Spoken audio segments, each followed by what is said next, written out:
Captain Chris Myers here, Central Florida Sight Fishing Charters.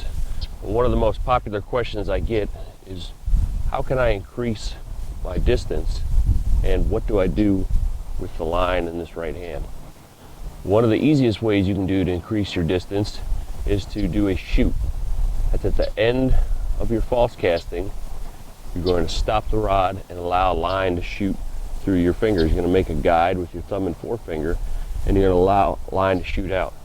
Now, that's a good way to get from, say, a 30-foot cast to a 40-foot cast, or a 40-foot cast to a 50, 55-foot cast. You're never going to be able to shoot it from 30 feet out to 70 feet.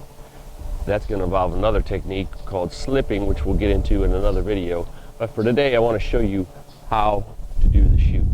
And in order for this to work effectively, you must have a good tight loop with the energy going back away from your target and out towards your target. If you have a big wide open loop, there isn't going to be any energy, and the shoot just isn't going to work for you. So the first thing you want to get is a nice tight loop going like this. If I get this big open loop like this and I try to shoot it, it's just going to land in a big pile, and the leader's going to pile up. And when you're not getting your leader to lay out straight in front of you, it's probably because you didn't have a loop. So once I can get this loop, and you're following the basic fundamentals, at the end of the stroke, I'm going to stop. I'm going to make a little guide right here. I'm going to let this extra line shoot out. You can see I'm going to peel off just always a little more than I think I need. I'm going to have off the reel, because in case I make the world's best cast and I wanted to get it out, I don't want to find myself 5 feet short on the line. So once I get it out, and I get this cast going, at the end of the cast, I can stop. You can see how this line feeds up. Now, the shorter your initial cast, so if you were only holding 20 feet of line in the air, don't expect 20 or 30 feet of line to shoot out. It's not going to. There's just not enough energy in that cast. So the more you're holding, the more you're going to be able to shoot. So now I shot out a little. I'm going to pick that up, and we're going to start casting this. We'll see if we can shoot the rest of this line out. Now, this last stroke isn't going to be any harder than the rest of them were. So right now, this hand is following the reel, and the line is pinched between my thumb and forefinger. There isn't any haul. I'm not doing any hauling. I'm following it with the reel. What I don't want to do is end up in this position and be coming forward and making my hands meet. You can see how that's causing slack right here. We don't ever want that to happen. So we want to follow the hand with the reel. So I'll be following it.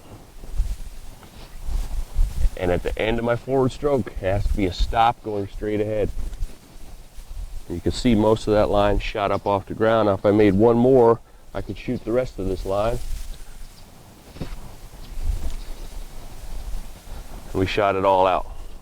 So that's how you're going to be able to get out a little bit farther than what you've been doing if you've only been holding the line either pinched under your finger here, or holding it in these two hands and just laying it down and stripping it in. If you want to get out another 10 feet or so, get a nice loop going, and then stop.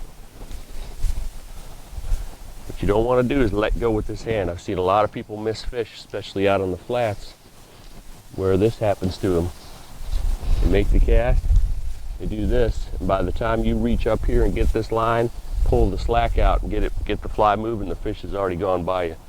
So you want to get in the habit of not letting go. So back from the beginning, what this would look like, we have our line down at our feet. It could be in a basket, it could be in a stripping basket down on the water, whatever. You pick it up, 1, 2. You